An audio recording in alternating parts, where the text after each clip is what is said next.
Good evening. Happy Onam to all. So இன்றைக்கி ஓணம் ஸ்பெஷலுக்கு நம்ம வீட்டில் என்னென்னு பார்த்தீங்கன்னா பருப்பு பாயசம் தான். லேட் தான் இந்த வீடியோ, பட் இட்ஸ் ஓகே. நான் ப்ரிப்பேர் பண்ண பாயசம் இது எப்படி செய்கிறதுன்னு பார்த்துடலாம் வாங்க. ஃபுல்லாக எங்கள் அம்மாவோட ரெசிபி தான். ஒன்று ஒன்று கேட்டு தான் பண்ணேன். ஏன்னா எனக்கு குக்கிங்லலாம் அந்தளவுக்கு இன்ட்ரெஸ்ட் இல்லை, பட் இப்போது ரொம்ப இன்ட்ரெஸ்ட் வந்திருக்கு. ஸோ அதனால் ஒன்று நான் தான் பண்ணுறேன். ஸோ ஸ்டவ் ஆன் பண்ணிவிட்டு அடுப்பில் பேன் வச்சுட்டு நெய் ஊற்றிட்டு ஒரு கப் ஃபுல்லாக சிறுபருப்பு எடுத்து நான் ரோஸ்ட் பண்ணி தனியாக வச்சுக்கிட்டேன்.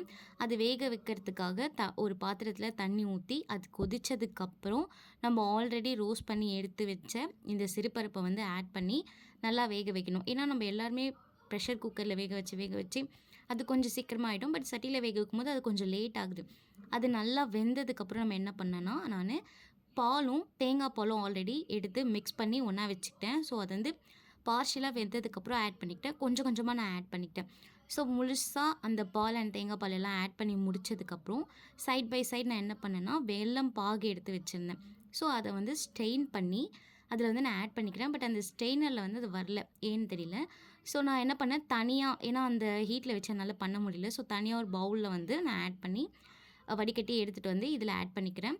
ஸோ ஆட் பண்ணதுக்கப்புறம் அது கொஞ்ச நேரம் பாயில் ஆனால் போதும். ஏன்னா நம்ம ஆல்ரெடி வேக வச்சிட்டோம் இல்லையா, அது ரொம்ப நேரம் ஆகணுன்ற அவசியம் வந்து கிடையாது. ஸோ கொஞ்ச நேரம் ஆனால் போதும். அகெயின் வந்து நம்ம அதை இறக்கி தனியாக வச்சுட்டு பேன் வச்சு அதுலேயும் நெய் ஆட் பண்ணிவிட்டு துருவின தேங்காய், முந்திரி, பாதாம் அண்ட் ஏலக்காய் இதை தட்டி ஸோ அதை நல்லா ரோஸ்ட் ஆகணும். அது ரோஸ்ட் ஆனதுக்கப்புறம் நம்ம அதில் ஆட் பண்ணோன்னா செம்ம டேஸ்ட்டாக இருக்கும். ஸோ தேங்காய் எப்பயுமே நெய்யில் வந்து ரோஸ்ட் பண்ணும்போது அது தனி டேஸ்ட் கொடுக்கும். ஸோ எனக்கு அந்த டேஸ்ட் ரொம்பவே பிடிக்கும். ஸோ நான் அது நல்லா ரோஸ்ட் ஆனதுக்கப்புறம் நம்ம ஆல்ரெடி ரெடி பண்ணி வச்ச அந்த பாயசமில் வந்து அது மேலே போட்டு நல்லா மிக்ஸ் பண்ணி ஸோ சாப்பிட்டு பார்த்தோம். ஸோ செம்ம டேஸ்ட்டாக இருந்தது. ஆக்சுவலி ஃபஸ்ட் டைம் நான் ட்ரை பண்ணியிருந்தேன். அந்த மாதிரியே இல்லை, நல்லாவே நான் பண்ணியிருந்தேன். அம்மாக்கிட்ட ஒன்றோட கேட்டு தான் பண்ணேன், பட் நல்லா வந்திருந்தது. ஸோ நீங்களும் இந்த மாதிரி ட்ரை பண்ணி பாருங்கள். இந்த வீடியோ பிடிச்சிருந்தா சப்ஸ்கிரைப் பண்ணுங்கள். தேங்க்யூ.